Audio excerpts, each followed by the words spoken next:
Welcome to episode 201 of the XS Noize Podcast, where we focus on in-depth interviews with musicians, artists, and people involved in the music industry.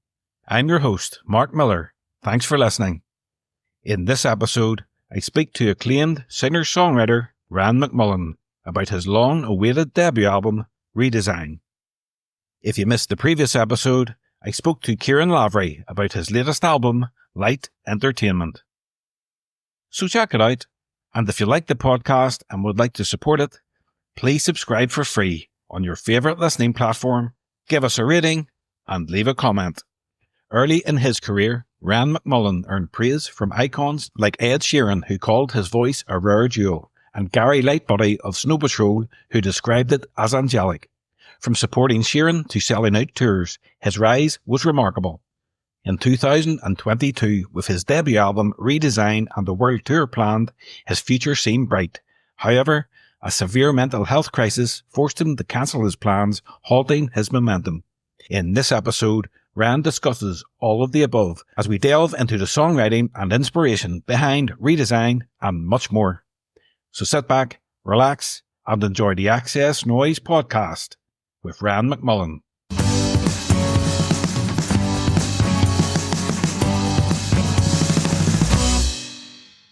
Hi Ryan, welcome to the XS Noize Podcast. Cheers, thanks for having me. You've just released your debut album, Redesign, which was a long time coming, but before we get into that, I like to go back to the start. Can you tell me who were some of your earliest musical influences and how have they shaped your music? So I suppose probably, the first CD I ever owned was Mbap by Hanson, which, in hindsight, actually makes a lot of sense. As I got older, friends of mine, we all kind of made a band, and I suppose our biggest influence at that time was Thin Lizzy, which kind of gives us a great sensibility of understanding, again, it's easy to say all this kind of stuff in retrospect of it all, but, Thin Lizzy were incredible at dynamics and their harmonizing of the guitars and when to take the space and stuff like that. So Thin Lizzy was certainly a big one. And then sort of as I grew up a little bit, I found Stevie Wonder, which blew my mind. And then I found the Beatles, which again, opened every door for me. And then one a little bit closer to home was Snow Patrol. The Final Straw album was just one of them albums that for me is a time capsule, like a proper Desert Island Discs album of, I could listen to that song or that album every single day and I'd be totally fine with that. So that's kind of where it all started. And then as I started to sort of write songs, Foy Vance, Paul Brady sort of became more of the influences.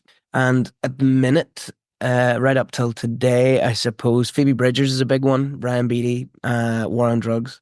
So yeah, it's forever changing, and there's no sort of set kind of genre. It was always just a little bit of everything. Yeah, there's a lot in there. And then, you're saying about Final Straw, but you also jumped on plenty of times with Snow Patrol on the live stage, so that must have been a moment when that happened after being such a fan of the album. Yeah, John McDade had to get an emergency neck surgery, so they asked me would I play piano for them on a tour. So it was kind of strange being in like the Sydney Opera House playing Run, but like with the band, yeah, pretty incredible moments for sure. So can you tell me, how did you start music? Was there a particular moment when you knew this is what you wanted to do? No, never. I kind of, like in a weird sense, I kind of always pushed it to the side. Music was always massive in our family. Not in a performance sense, but just the radio was always on. My parents were always singing. It was just one of them things. Music was just, it would be strange to be in our house and music not be playing. And then, as I say, I met them friends. I'd kind of started learning how to play guitar just in my room. And then I met my friends and realized, hey, you're learning how to play drums and you're playing guitar. And then we said to my friend Johnny, do you want to learn bass? And we'll just, be a band. So it was only whenever we started being a band, it was like, who's going to sing? So we all kind of did like a wee audition. And after I sang, it was kind of like, well, okay, well, Ryan's going to be the singer. And I was like, oh, right, okay. And then from there, it was just people would say, oh, like, you're a really good singer. And I was just like, I don't really know. I just know my mum's a good singer. I didn't know what for me, I was just me, but I'm glad I am. I'm glad that people think I am anyway. And did it feel natural to you? To sing? Yeah. Yeah, it is one of them things. I try to not, I try to not sound a bit artsy fartsy with it all, but there's something about singing that's very innate. It's kind of, it's like a center point for me anyway. It's like if I'm feeling anxious or I'm tired or I'm happy, whatever it is, it's kind of like a sort of way to sort of center gravity to me. Whenever I start singing, it does sound a bit artsy fartsy on it, but for me, it's just a joy to sing. It's just a real expression, you know. And you grew up in Portaferry, which is Northern Ireland. And how has that environment influenced your sound and songwriting style? Yeah, well, I mean, three of my biggest inspirations are from Northern Ireland. And to be honest, I never knew any of them were from Northern Ireland. It was only after finding their music and their music influencing me that I figured out, oh, hey, they're from like Voice from Bangor and Paul Brady's Strabane, is that right? I think he is No, he's not. That's maybe Hugo Duncan. Hugo Duncan, bit of a yeah, difference. yeah. Just like double troller Bangor too, so And that's mad because like Portaferry isn't far from Bangor. yeah, 10 miles. You know? So for two of my biggest inspirations to literally be 10 miles up the road is pretty surreal. I don't know what it is. Like, I mean, personally for me, I think this entire island, but particularly the north, I think per square inch, it's just so talented. It's just like pouring with talent.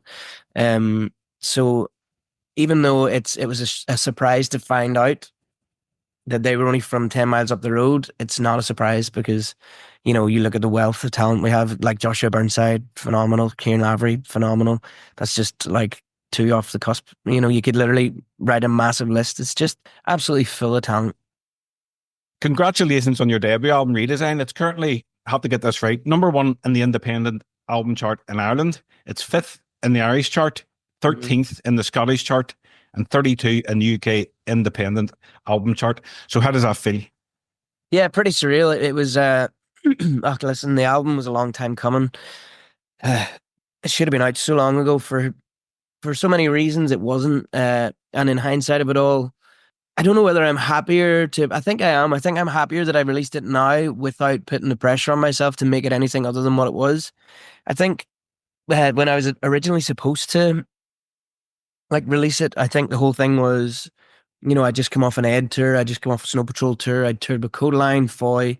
Um, I think the whole pressure was like, you know, mainstream, like this is make or break kind of thing, which at the time, like it puts pressure on you. And like I never really, I never really focused on music as a source of, you know, there's too many pressures in life. Music was my outlet. It was my sort of freedom. And the idea of it then turning into pressure, just kind of, it just threw me. It completely, it, because this was supposed to be sacred, you know, and listen, I'm glad that I make a living from it, but I think whenever it was coming to the first album and the idea was that it's make or break, it was like, jeepers, like, can I not make another one after this if people don't like it, you know? So I guess what I'm happy about with its release now is the headspace that I'm in of like, well, if people don't like it, I'll just write another one. And if they don't like that, I'll write another one. And actually, who cares what people thinks? Because I like it, you know. My total perspective of what it means had to change from where it was to where it is now. I'm so glad. Uh, in one hand, I'm sad that it took so long to release, but on the other side, I'm glad that I released it with this head on me, you know. And how you feeling now? You feeling better? Oh man, like so much better. You know, I think that I put a lot of pressure on myself. I love, like, for instance, I love sports. Competitiveness is definitely always, you know, in my sort of nature through that. But as I say, to make music have a competitive edge doesn't and never will doesn't and never will feel okay in that sense. Healthy competition within myself for sure, but you know, to make the best album I can. But there was just too much pressure and make or breaks and do or dies, and you know, it was not just as simple as just put it out and make another one. So having to sort of adjust has been such a revelation for me, and I've never been happier. I've never been like more content with, hey, I'm just going to make art, and if people like it, great. The end, you know. And I'm a believer in everything happening for a reason, and everything did happen for a reason because you've got a number one album. This is it. This is it. It just shows you. I mean, the work that had to go into it. To be fair, I started this campaign in April, because I'm fully independent these days. So I had to do all the work and get it ready to go, and I'm very very proud of the effort that I put into it all, and to see it go, number one in the independents and even number 5 in the Irish charts. Whenever you look at the competition, you're talking about. I mean, Christy Moore may as well have been Beyonce. He's Ireland's favorite son. We're never beating him, but even the rest of them, it's international superstars that take up 2, 3, and 4. So to be number 5 is pretty surreal, and to see who's even beneath me, was kind of crazy. But yeah, a lot of hard work, and I'm so happy with where it ended up, and I'm excited to do it again. I'm excited to move on to the next one too, but we'll get there for sure. I remember watching the documentary about the songwriting process. It was filmed in County Donegal. We were assessing the songs for completion to be placed on the album. Mm-hmm. And obviously the album was shelved. So the version we hear now, is it still the same album, or did you change anything? I've said it at the shows. The name Redesign, it's almost like an inside joke within itself, because it's been redesigned 5 times. The original track list to this track list. Because, there's a couple of songs that's pretty heavy on it, which is me at my lowest during lockdown. Yeah, I think the one song that definitely stayed is Redesign. It inspired the album, and it didn't feel right to not have Redesign on the album. But everything else was kind of up for grabs. But I'm happy with where it ended up. And there's a couple of songs that never made the album, which I think I'm going to release next year, because I played them on the pub crawls and on the record store tours and stuff. And seeing people's reactions to them songs, I was like, hey, these aren't duds. They just didn't fit in the lineup. So I think I'll release them next year. Yeah, I suppose it's hard, if you're, say, picking 10 songs, you don't want to shoehorn stuff in that, maybe doesn't fit, as you say, within the flow of the album. The album has to flow, from beginning to end, doesn't it? Yeah, that's exactly it. And also sometimes less is more. This could have been a 15-song album, and you might have got tired of listening after 8, so it was just about making sure that flow not only worked, but didn't last too long. I think always leave wanting more is a good sort of way of every sort of way of life for me anyway. Always leave wanting more, and I guess it'll be exciting then now to sort of show in retrospect the extra songs that could have made the album but didn't, because then it almost gives them more of a chance as well, to not just be part of an album that's part of another story, Well, I've been really enjoying the album. It's absolutely fantastic. So I'd like to talk about some other tracks. Never Mattered. I really enjoy that. I can really relate to that, because it's about friends drifting apart. But when you meet up again and have a pint or whatever, you go back to where you were the last time, Exactly. That's everybody kind of has them friends. I have a lot of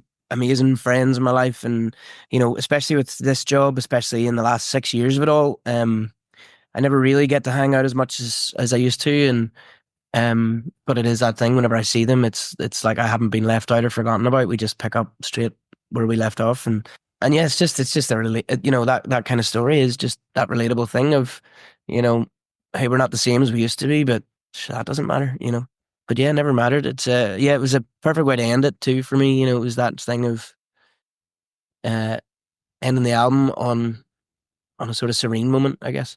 What's your songwriting process like? Do you start with lyrics, a melody, or does it vary? I sort of describe it as a magic trick. Do you know whenever you see a magic trick and you're like, holy, whoa. And then somebody shows you how the magic trick was done. And then the next time you see it, you're like, I kind of see music, like songwriting, in that sense of like, I'm not really sure how songwriting, writing songs, I understand the logistics. I understand you sit at a piano or with a guitar and with a notepad and you come up with an idea. I get all that. But for a song to actually be finished and have a sort of thread through it is magic to me. So I've no real answer in that sense, but I guess it for me, it kind of has to start with emotion, like how I'm feeling. It tends to be whenever I'm very overwhelmed with an emotion, that's kind of when I start writing. I'm not very good at the exercising of writing, which I probably should get better at. I can't there's a lot of great writers out there that can just write all day, and will come away going, well, at least I was doing the exercise. I should probably get better at that. But yeah, in terms of songwriting, it just has to be, for me anyway, something that sparks such a huge emotive kind of shift. Well, I suppose a perfect example of that there on the album will be Flailing. Yeah, man. I was watching The Chase, the TV Yes. program. Yeah. And I love The Chase. Like, I would watch it every day. And I just noticed that I wasn't able to pay attention to it, which isn't like me because I love it. And yeah, I ended up having to just go up to the studio, and I wrote that song in 20 minutes. And the vocal and the guitar, there's two separate guitar parts. One is sort of 3 notes picked and the other is 4 notes picked. And the demo is the record, like both them guitars and the vocal is what you hear on the record. It was just because I couldn't replicate it. I couldn't replicate feeling that miserable, like I was so depressed and like trying to understand why I'm up and down a lot. So to try and redo that vocal, I would have lost a wee bit of the essence of what it was. Yeah, it's a beautiful song. And you were talking about collaboration, like with Foy Vance, one of the songs that stands out on the album, Static. So how do you approach songwriting when collaborating with other artists? Obviously it is different, but how do you approach it? Well, it's different with Foy because Foy is a master of the craft. Like for instance, we wrote Static and Wilder on the same day, and they don't sound like two songs that were written on the same day. But I suppose collaboration it depends what you're writing for. If you're writing for you, you kind of have to drive the focus. And if you're writing for someone else, you need them to maybe take the lead on it. But I suppose, because I find it very difficult to just jump into a session as well. Probably says a lot more about me than anything else. But I do think for me, if it's going to be a session, I kind of need to understand the person, how they are with the whole thing, because otherwise you could, you could offer up a million ways to say one thing, which is exhausting. But if you get to know the person, I think you can get closer to, maybe 4 or 5 different ways of saying it, as opposed to just the never ending cycle. But when it's for writing for me, I suppose as long as I take the lead, for them songs with Foy, he's just such a master craftsman. If I take the lead, it kind of just happens. I remember writing Bowie, and it was one of them ones of like, once we got that line, they put Bowie on the radio, it just completely clicked. The song was written in no time, which is crazy to think because it's very wordy and it's just got a lot of work going on in it. But when you're writing with Foy, it's just like, oh, he's in the zone here. Yeah, it's a great song, very catchy song, very one of the more upbeat tracks on the album. And when you're listening to it, you can sort of picture it in your head what you're saying. Yeah. Show it, don't say it. That's a big Nashville thing. Yeah. Episodes. I love the line, I feel like I'm drowning in all my famous friends. What did you mean by that? Yeah, just, I've seen a couple of articles written about me with, my famous friends kind of thing. Because, I did a show and Foy came to the show, and then I did a show with Foy and Ed came to a show, and then I went to LA and, Courtney Cox came to a show and Gary, and, it just all of a sudden I had all these famous friends, and it kind of felt like I was being talked about more in that for having these famous friends than I was for being a musician, so it just kind of felt like I was drowning in, again, just the pressure of everything. This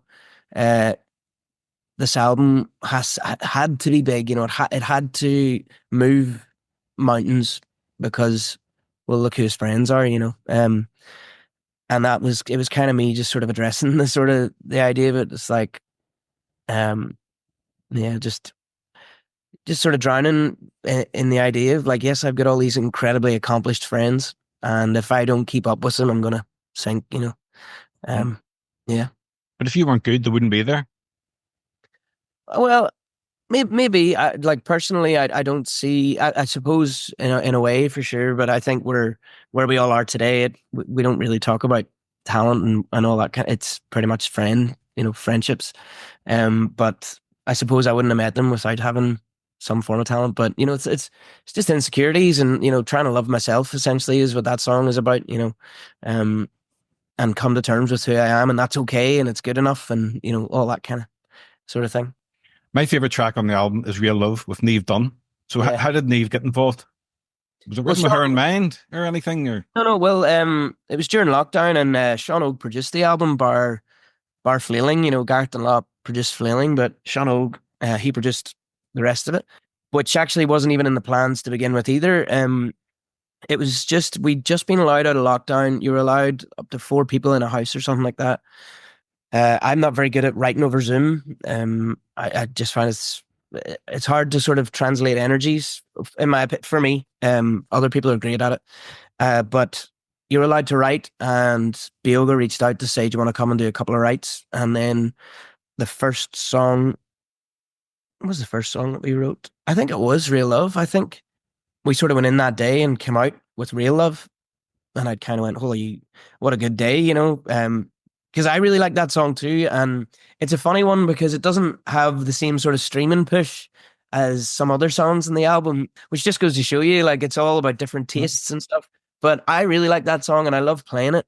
But when we were writing it, Niamh was a part of the writing too. So Sean Og, Niamh and I were in the studio writing that. And then it came to the second verse and it kind of felt like, hey, what would this sound like as a duet? And then Niamh started singing. And straight away, it was just like, can I have, because at that time too, it was kind of like, is this a Bioga song or a Ryan song? And I was like, can I have it? And will you please sing on it? And Niamh's incredible. She's unbelievable. So yeah, I love the fact that that's a duet because the song, it's very welcome to a duet, and it's the 2 separate sides of it all. And yeah, she's just class. what song on the album means the most to you? Redesign, it was the one I went from playing.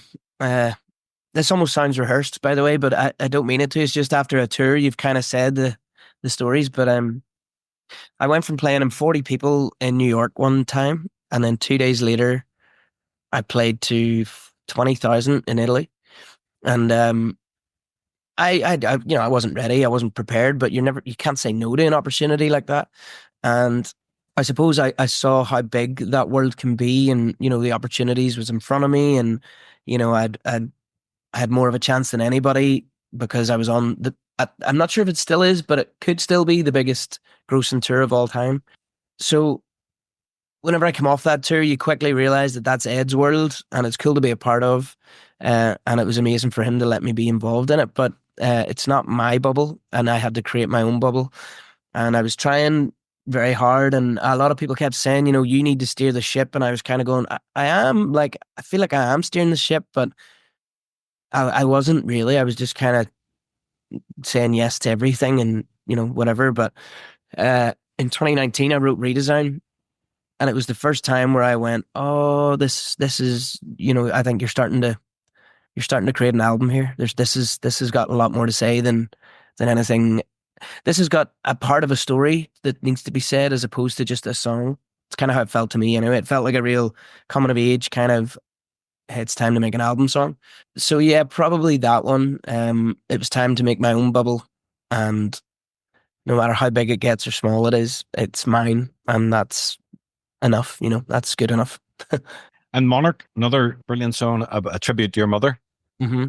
Yeah, we fell out over lockdown, and by we I mean I fell out with her because some of the rules that was placed at the time was life and death, and it's only in when you look back on it, you're just like, we were idiots. These ones were up having parties, laughing, and I fell out with my mum because she didn't wash bed sheets after staying in our house when we weren't here. It's absolutely hilarious and ridiculous. But when we fell out, I wrote this song because I knew that we would speak again. We're too close, so I wrote this song for her. And then whenever we were speaking, I played it to her, and she just said thanks. And I was like, "What does that mean? Do you like the song or not?" And I feel like she's never told me if she does or not, and I feel like that's her way of saying, "You fell out with me for 4 months for not washing bed sheets. You can do without my, applause for your song." Brilliant. Yeah. And you were saying at the start, you've just done the Irish pub crawl. You've done it through October. So how was that there? How did you enjoy that? Yeah, I mean, I bit off more than I can chew for sure. We started in the UK record store run, which was 5 shows, and then we went into the pub crawl, which was 9 shows, and then into the tour, which was 4 shows. But the pub crawl in particular, you know, I don't really drink anymore. I don't not drink, but like I certainly don't drink every day for 10 days, and it kind of felt like because I was doing a pub crawl that I kind of needed to have a pint, so it was pretty exhausting. But what was incredible was, we kept them small, like 40 people max, and you got to realize that the 40 people that came to the shows, I mean, the first 2 songs was really uncomfortable because for everybody, not me, I was sort of used to it, but I suppose people didn't really know what they were getting into, but it was just me and a guitar. There was no microphones. There was none of that. It was just sitting around, almost like a lock-in style was the sort of thought process behind it. Like whenever you get locked into a pub at 2 a.m. and everybody's around a table and you're just singing and everybody's listening, And what I found was, I mean, people weren't even taking their phones out to video it. It just kind of felt like really special, like it was like, no, we'll keep this to ourselves kind of thing. And that wasn't by design. In fact, it was probably the one thing where I was like hoping people would take videos of it and put it online just to create a buzz.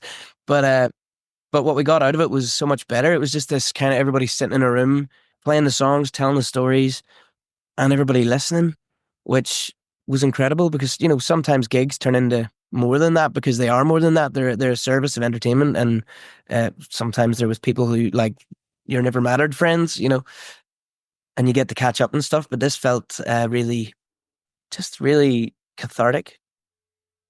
Well, what would it inspire that? I mean, your local pub in Portaferry, I can't remember what it's called at the minute, but I stayed at it one night, and it was very similar like that there, music out, and there was a lock-in when I was there. Right. What's it called? Probably would have been Fiddlers. Was it Fiddlers? Yeah, you can stay in it. The B&B, yeah. Yeah, that's it. Yeah. Yeah, well, that was it. Like, I mean, growing up, that's how we cut our teeth, that's how we learned how to play songs and stuff, was playing in the bars. And that was kind of what I just like the idea of getting into that spot because sometimes when you're on tour, it can feel like Groundhog Day. And this kind of felt a wee bit, I mean, it still felt a bit Groundhog Day, but, it just had a wee bit more to it because I'm getting to play these songs that I've never played before and explain my sort of side of it, which, again, normally I don't like doing because songs are everyone's, like once they're released, you interpret it your way. Sometimes I write a breakup song and people ask me to sing it as the first dance. So, but it was just cathartic, I suppose. But it was cool. I don't know if I'll do another one, but we'll see. Some people don't like, performing that close to people. They prefer the bigger audience and people away at a distance where they can't see the whites of their eyes, don't they? Yeah, well, they're 2 different gigs. One is a show, and one is what's the best? One is a show, and the other is almost closer to a confession. It's very honest and very close and very intimidating and uncomfortable, and then it gets really comfortable. And yeah, I think I got a lot out of it anyway. I hope everybody who came did too. And then next year, in April, you're doing a UK and Irish tour. You're doing it all again. Doing it all again, yeah. This time on a bigger scale with a few more bells and whistles involved. It's the first time in a long time, this whole process and April, where I'm touring with a purpose. Because I feel like since 2019, it was kind of, I didn't get to work for 2 years, so I needed to tour just to survive. And then I wasn't sure when the album was going to come, if it was going to come out, what the crack was, but you still need to survive. So there's a couple of years there of touring without any purpose other than surviving. Whereas having an album to tour kind of gives you more of a desire to tour, because sometimes, in the last couple of years, it was very much like, what am I doing? So yeah, I'm very looking forward to April. It's gonna be great crack. New perspective on it all, and then a few more songs to come out next year, at the start of the year. So yeah, it'll just be just a celebration, as opposed to celebrating for nothing. And how will those songs come out? Will it be in EP form, or will it be in a deluxe version of the album, or how do you plan to do it? It's a good question. I'm not quite sure just yet. I There's pros and cons for both. I've got a wee bit of time now to sort of, you know, figure out which way I'm going to do that. I like the idea of the deluxe album, but I also want to move on from the album. However, these songs were written with the album in mind, so you know, there's a lot of weighing up to do on it, I suppose. But yeah, I feel like, you know, if you're waiting 6 years on an album, does people really want a deluxe version? You know, you're still dragging it out. But I'll figure it out in the next couple of weeks and make a decision then. See what everybody's, you know, thoughts are with it. Get the right advice and push it from there, I suppose. If people want to understand the music of Ryan McMullan, what are the 5 songs they should listen to? I don't know. Good question. I think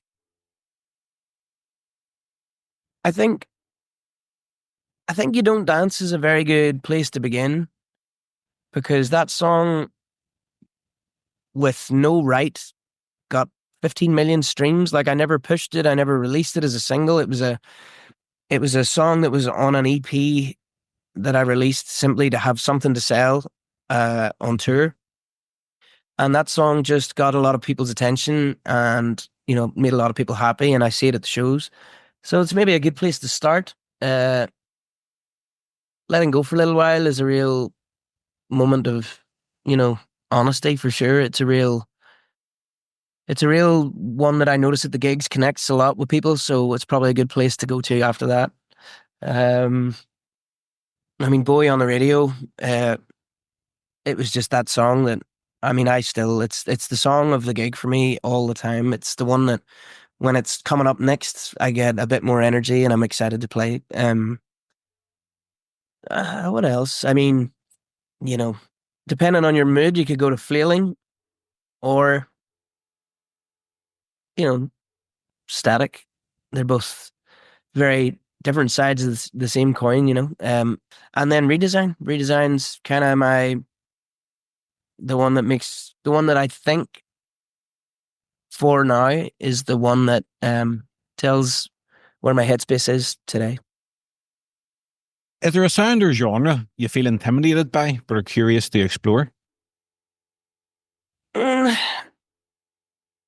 don't know. I mean, I like the idea of mainstream pop, but I have yet to ever write anything with any form of substance that I think would stand up, because I think in order to release pop, I have to at least be proud of the song. Whereas every time I've tried to write pop, I kind of come away going, nah, not today.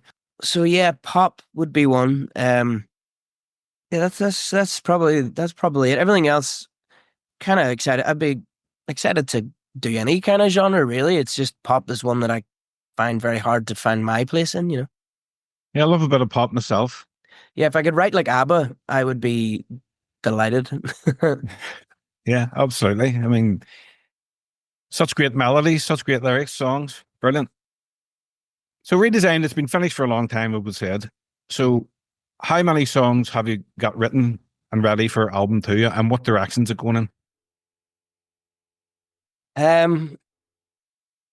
Well, I think I've picked the sort of 10 songs anyway. The direction it's sort of going is a little bit closer to what way to put it? I guess the best way to describe it is like, I mean, it's easy for me to say this until like I start recording it here in December, but I'm kind of hoping for a more established band sound. I like gigging on my own, and I like, you know, being able to tell the stories and all that, but I want an album that is fully reflective of a sound and a band, and we create it together and move forward as a band sort of feel. It's yeah, it's kind of hard. Like, I find genres very hard to, because I'd love to say I'm going like down a sort of rock world, but then some of the songs are very much in the static world, you know. And then there's other songs that are, you know, me and a piano is kind of probably going to be the most of it, you know. So I don't really know how to describe it in terms of in terms of genre and sound, but Where are you going lyrically this time? whenever we began writing it, I was pretty low, so the idea, it starts very low, and hopefully by the end of it, you kind of come out of it understanding where I'm at today. It was it was an incredible journey. It was Danny Ball and Kieran Lavery and myself in my wee garage studio, and every day we would just come up and write songs for a couple of weeks. And I remember the last song, I'm thinking, I think the album's done. I think that's it. But I'm so excited. We started recording it the 1st of December, and it's just going to be nice to release another album within the next year or two. Maybe not so soon, but definitely not as long. If it's not out by 2026, just assume that that's me done. Because if I can't release more music sooner, there's something up. No, let's hope you do. Let's hope you do. And Kieran, as I say, his latest album's fantastic. Love it. Everything Kieran writes is incredible. He's such an incredible guy, and he just has this. He's so funny. But if for me anyway, I find him really funny. But sometimes I'll find him funny, and he'll not know what I'm laughing at, and I'm like, oh shit, there's a. But he's so talented. Yeah. Just a couple more, Ryan. I like to ask my guests the following questions. Mm-hmm. For us music fans, music is the soundtrack to our memories. What song or album, when you listen to it, brings back the best memories for you? Final Straw. I thought you were going to say that. Yeah. Sorry, I wax lyrical about it every day, so it's Final Straw for me for sure. And what would be your favorite songs on the album? Wow, Wow, and I mean, I'm really bad with song names, but I know where they are placed, so I'll just look at them and tell you the names of it. Well, Run's on there, isn't it?